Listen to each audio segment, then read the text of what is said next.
2022 um novo tempo, todos os domingos culto ao Senhor. Avivamento Bíblico Fazenda Rio Grande.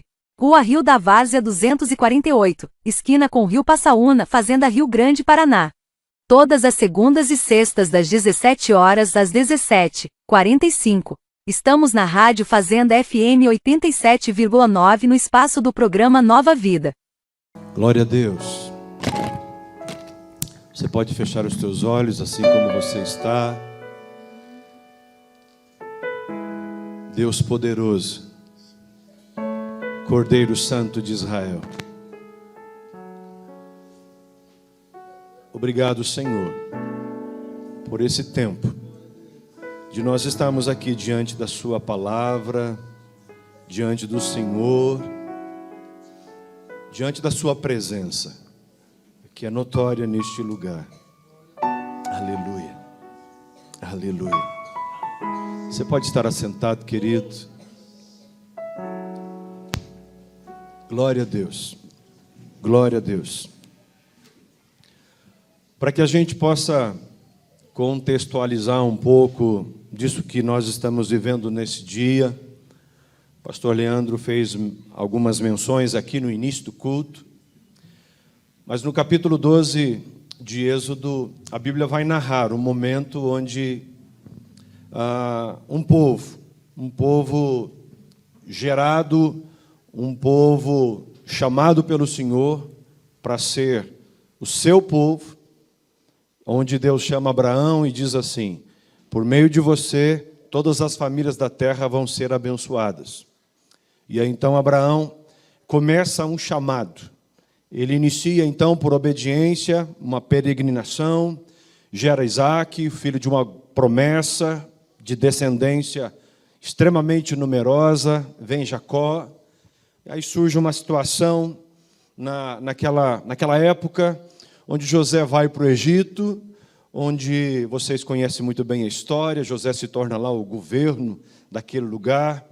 Enquanto José vive, então, por aproximadamente 80 anos, a nação de Israel está ali dentro do Egito de maneira confortável, de maneira tranquila, onde José, então, era como se fosse o protetor ali do seu povo, o povo hebreu dentro do Egito.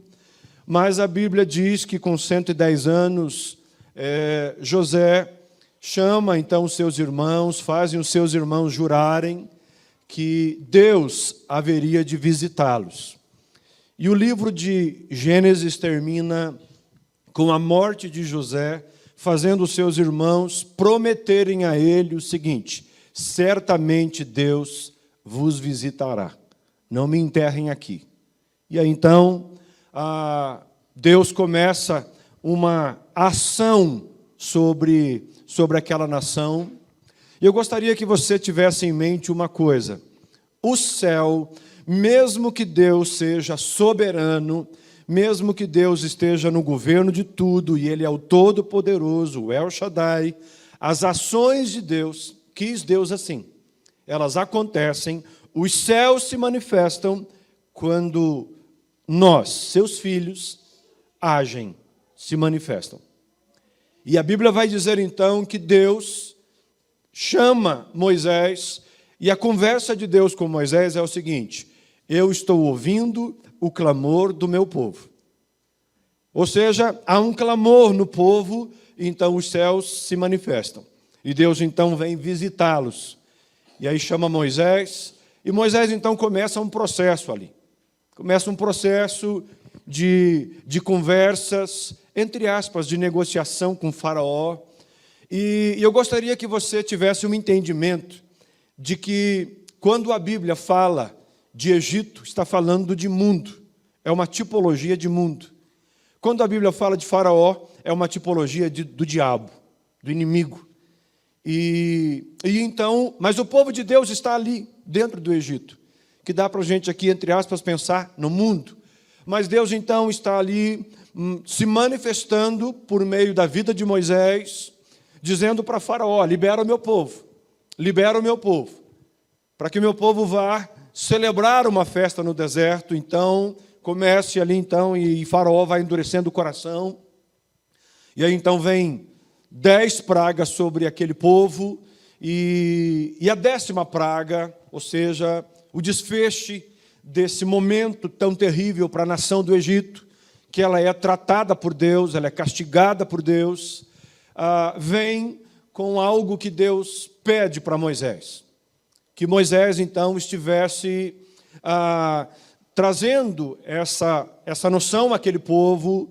Olha, vocês vão pegar um cordeiro de 1 ano, sem defeito, um cordeiro puro, e vocês vão sacrificá-lo, dependendo do tamanho da família. Se a família for pequena, então junta uma outra família, para que não sobre nada, e se sobrar alguma coisa, queimem no outro dia, comam rapidamente, o texto diz assim, Êxodo 12 vai nos ensinar isso, comam rapidamente, com sandálias nos pés, vestidos, porque é a Páscoa, ou seja, é o pesar, ou seja, é o mesmo que, e Páscoa é uma palavra que significa passar por cima, porque essa última praga seria uma ordem que Deus daria a um anjo, vamos dizer um anjo da morte, a Bíblia não chama assim, mas era um anjo que iria trazer morte a todos os primogênitos do Egito.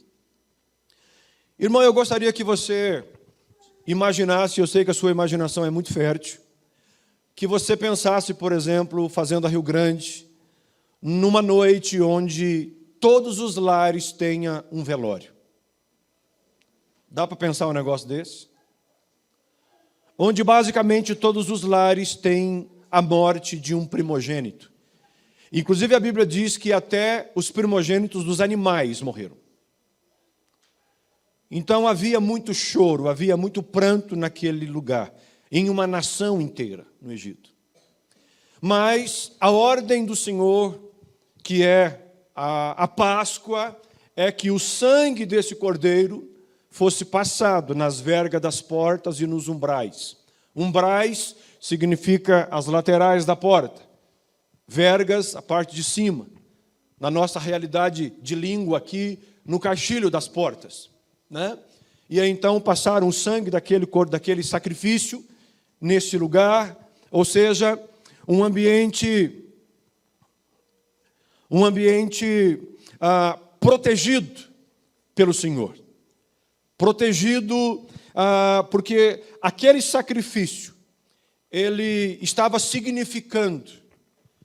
E é bom a gente lembrar de que o Antigo Testamento, ele com todas as suas simbologias, ele tem o seu desfecho em Jesus.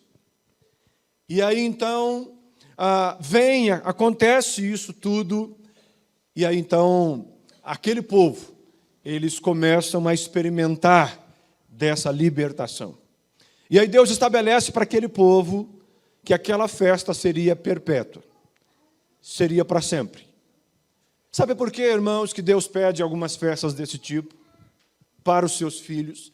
Hoje a igreja tem como um momento de celebração, de memorial, a Santa Ceia. E a Santa Ceia tem basicamente o mesmo significado da Páscoa. Porque Jesus, ao ministrar a última ceia, ele diz assim, isso aqui é o meu corpo, é o sangue do Cordeiro, é o corpo do Cordeiro. Isso aqui é o meu sangue, o sangue de uma nova aliança, é o sangue do Cordeiro. E vocês devem comer, e vocês devem participar disso, até que eu volte, até que eu venha. Ou seja, irmãos, nós precisamos de uma compreensão de que nós estamos debaixo desse cuidado de Deus, desse sangue do Cordeiro. Mas esse Cordeiro,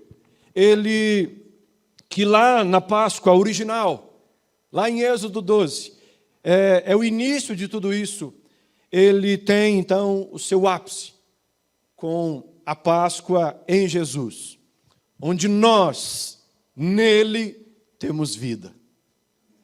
Isaías, 700 anos aproximadamente antes de Jesus, ele vai profetizar, dizendo que verdadeiramente ele tomou sobre si as nossas enfermidades. Ele levou sobre si as nossas dores. Isaías profetiza dizendo que ele seria como um ferido de Deus, oprimido, humilhado, mas como um cordeiro, diz o verso 7. Ele não abriu a sua boca e ele se entregou por nós. Isaías, é muito interessante que a primeira Páscoa, lá em Êxodo 12, ela acontece aproximadamente 1450 anos antes de Jesus. A Páscoa acontece lá naquele momento. Isaías profetiza aproximadamente 700 anos antes de Jesus. No meio desse período, vem a palavra ao profeta Isaías dizendo, ou trazendo, e é muito interessante, porque quando nós olhamos os evangelhos, quando nós lemos os evangelhos, o que Jesus, como o cordeiro que tira o pecado do mundo, falado, apontado por João, a maneira em que Jesus foi crucificado por nós, sacrificado por nós, é uma maneira assim terrível. E é muito, como que eu posso dizer, é muito especial ver a maneira em que Isaías recebe essa profecia. E a maneira em que ele relata como Jesus iria para aquele madeiro, para aquela cruz. É como se ele tivesse um retrato de como seria aquele momento, 700 anos antes. E Jesus, então, morre no nosso lugar. Amém? Ele morre no meu lugar, no seu lugar. A Bíblia vai nos ensinar, segundo Romanos, que Ele nos justificou. Ele é o Cordeiro que tira o pecado do mundo. O livro de Hebreus vai nos ensinar que sem derramamento de sangue não há remissão de pecados. Irmãos, se nós fizermos aqui um apanhado, nós vamos então perceber que desde o Éden, desde o jardim do Éden, já há derramamento de sangue, para que o pecado do homem fosse extirpado, ou fosse pelo menos antes de Jesus amenizado. Quando o homem peca lá no Éden, a Bíblia diz que Adão e Eva ali, eles se vestem de folhas de figueira. Pensa num negócio ridículo. Mas Deus vai ali conversar com eles, e como se Deus não soubesse o que tinha acontecido, e aí Deus pergunta, Adão, onde você está? Porque quando o homem peca, o homem foge de Deus. Talvez alguns aqui que estão aqui esta noite, trazendo por uma realidade da vida de hoje, já viram isso acontecendo.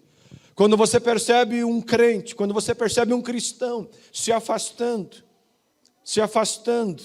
se omitindo de algumas coisas, parece que está com medo de algo, pode saber que ele está se afastando do Senhor, tem alguma coisa errada com essa ovelha. E quando nós, mas estamos bem com Deus, a Bíblia diz que todos os dias Deus ia lá falar com Adão. E a Bíblia vai ensinar então que depois desse momento, Deus os veste, tira aquelas vestes de figueira, eles se cobriram com vestes de figueira, com folhas de figueira. E a Bíblia diz então que Deus os veste com peles de animais.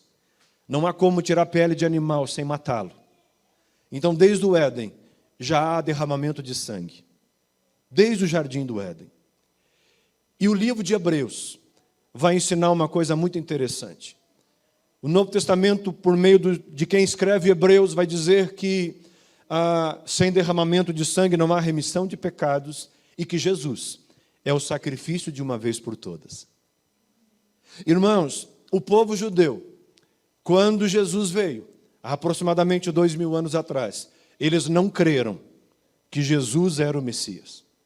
O povo ou seja, a massa do povão, teve seus discípulos judeus, sim, mas o povão, de modo geral, não o reconheceram. Eles estavam à espera de um Messias poderoso, com poder bélico, com poder político, que os livrasse do Império Romano, mas chega Jesus, totalmente ao contrário daquilo que eles esperavam, um Jesus que nasce numa manjedoura, diga-se de passagem, emprestada, vive um dia que Jesus teve um momento assim de ápice, ele entra na cidade por meio de um jumentinho, e o jumentinho também era emprestado. A última ceia que foi encenada agora há pouco aqui, foi um ambiente em que ele pede para os discípulos, tipo assim, arruma um lugar para nós termos essa ceia. Também era um lugar emprestado. E Jesus então tem este momento, e os judeus não o reconhecem. E na história isso é muito interessante, porque isso prova o quanto a Bíblia ela é poderosa e é a palavra de Deus sobre a nossa vida. O povo judeu, mesmo não crendo no Messias, faziam sacrifícios até 2000 anos atrás. Sacrifícios de animais, e por meio dos sacerdotes e tudo mais, mas a partir do Messias, a partir de Jesus, mesmo eles não o reconhecendo, eles cessaram o sacrifício. Sabe por quê? Porque a Bíblia vai dizer que Jesus é o sacrifício de uma vez por todas. E nele, então, nós temos vida. Então, ele morreu no nosso lugar. Essa é a Páscoa. Ou seja, um momento onde a ação do inimigo não tem mais poder sobre o povo de Deus. A ação do mundo, o Egito, não tem poder mais sobre o povo de Deus. Eu e você, igreja do Senhor, somos livres. Sabe por quê? Porque Jesus nos libertou por meio da sua cruz. Jesus nos trouxe vida. Ele nos trouxe vida. E na autoridade da sua palavra sobre nós somos então justificados, como o livro de Romanos vai nos ensinar. Justificados. Somos agora nova criatura. Como 1 Coríntios 5,17 vai dizer, as coisas velhas se passam e tudo se faz novo. Sabe por quê? Porque Jesus morreu no nosso lugar. Agora temos vida. Temos vida. Amém? Que no nome de Jesus, essa primeira parte fique aí no seu coração e de que a gente tenha esse entendimento. Amém? Porque a cruz é o maior de todos os eventos da humanidade. Aquela cruz, ela trouxe uma rachadura até na história. Até os que não creem, nesse momento, precisaram criar uma fenda no calendário. Antes de Jesus, depois de Jesus. De tão importante que é esse momento, e esse momento reverbera na nossa vida, ecoa na nossa vida até hoje. O escritor de Gálatas vai dizer que Jesus, na plenitude dos tempos, amado, Jesus veio há 2000 anos atrás, porque Deus, que não depende de relógio, o Deus eterno, entendeu que aquele era o momento certo. E o escritor de Gálatas vai dizer isso, que na plenitude dos tempos veio Jesus, para ser o sacrifício de uma vez por todas. Onde João Batista olha para ele e diz, esse é o Cordeiro de Deus que tira o pecado do mundo. Esse é o Cordeiro de Deus que tira o pecado do mundo. Pastor Leandro leu esse texto, onde João vê Jesus e diz, esse é o Cordeiro de Deus que tira o pecado do mundo. Se você depois olhar esse mesmo texto um pouquinho para frente, João está andando com 2 discípulos. E João olha para os discípulos e vê Jesus e diz, ali vem o Cordeiro de Deus que tira o pecado do mundo. E a Bíblia diz que esses 2 discípulos deixam de seguir João e começam a seguir Jesus. Deixam João. Se fosse talvez alguns líderes de hoje e dizer assim, não, fica aqui comigo, não segue ele não. Mas a Bíblia diz que quando eles ouvem João apontar e dizer, este é o Cordeiro de Deus, eles então deixam João e começam a seguir Jesus. Amém? No nome de Jesus. Continue assim, atento a tudo que Deus está fazendo neste lugar. 2022 um novo tempo, todos os domingos culto ao Senhor. Igreja Evangélica Avivamento Bíblico Fazenda Rio Grande. Rua Rio da Várzea 248, esquina com Rio Passaúna, Fazenda Rio Grande, Paraná. Todas as segundas e sextas das 17 horas às 17 horas e 45 minutos. Estamos na Rádio Fazenda FM 87,9 no espaço do programa Nova Vida.